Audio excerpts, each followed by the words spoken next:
In this tutorial I'll show you how to create a basic Flash movie that can play back external Flash video files, your .flv files. So the first thing I've done is to create a new Flash document, and I've saved it into the same directory where my FLV file is. And the video for this project that I'm using are these shots here that I took recently in Vegas at the Photoshop World Conference. So here it is in QuickTime, but I've gone and converted it to an FLV file. Okay, the first thing you should always do when starting a new Flash document is to designate a layer to hold all of your action script. So rename that first layer to Actions, and you're going to want to lock it. Locking it prevents you from putting any visual assets onto this layer. It will be strictly code.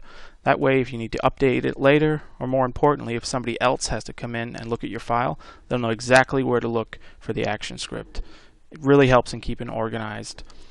So after that, we're going to create a new layer, and we're going to call this one Video. This is the layer that will actually display your video data.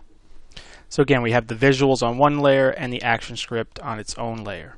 For those of you who are using Flash MX 2004 Professional, you may have seen in the Components panel over here these media components. These are pre-baked video components that Macromedia has provided. One is a controller, one is just to display the video, and another is a combination. I don't recommend these because they increase your file size considerably, and they're next to impossible to modify or to change the appearance of, and that's really the whole purpose of using Flash Video. So the next thing you're going to need to do is to create an embedded video object, and the way to create that is to go to your library panel, and over here on the right you see this little button. It's kind of hidden away, but from this list that comes down you're going to choose New Video. So Flash will then create an embedded video object and put it into your library. You can think of this video object as kind of like your TV in your living room. This is the actual object that will display your video. So we're going to drag that out to the stage. As you can see right now, it's brought it out at the default size, which is way too small. So I need to change the dimensions of this to match my video. So my video is at 320 by 240. Okay, so now it's at the right size. Let me center it up. Okay, I'm going to be using ActionScript to tell this video object what to play. So like anything else that I want to address in ActionScript, I'm going to have to give it an instance name.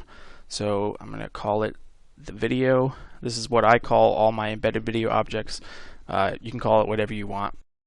Okay, so now we're done with our work out on the stage. So I'm going to come up here, I'm going to lock that video layer and highlight the first keyframe in the Actions layer. This is where our ActionScript is going to live. So I come down and open the Actions panel.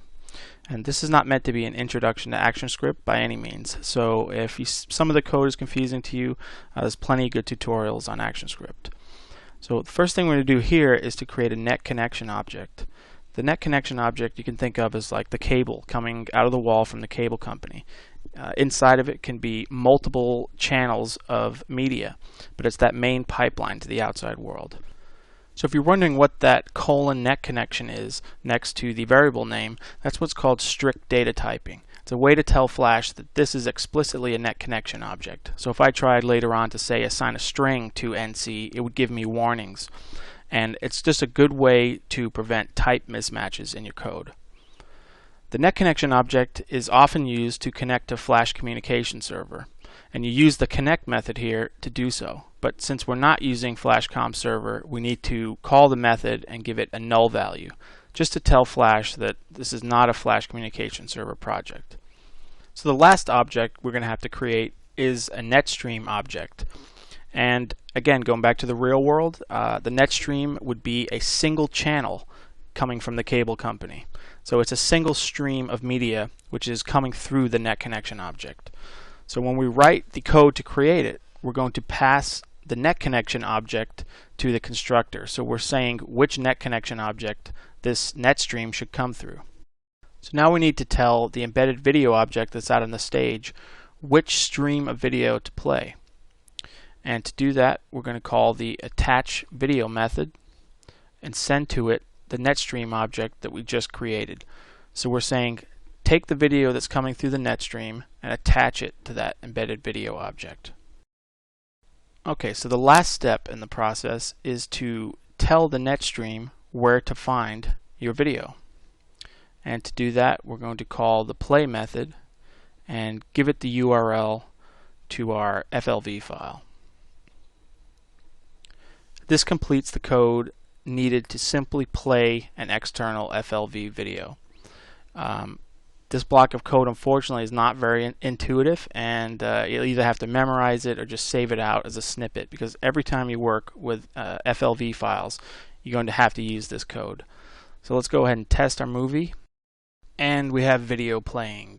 So this was a little painful. We had to do a little bit of ActionScript coding, but now you have the groundwork needed to do the really fun stuff, which is to make your own player, to add interactivity to your videos, and that's what I'll be talking about in future versions of this tutorial. So I hope you enjoyed it, and thanks for watching.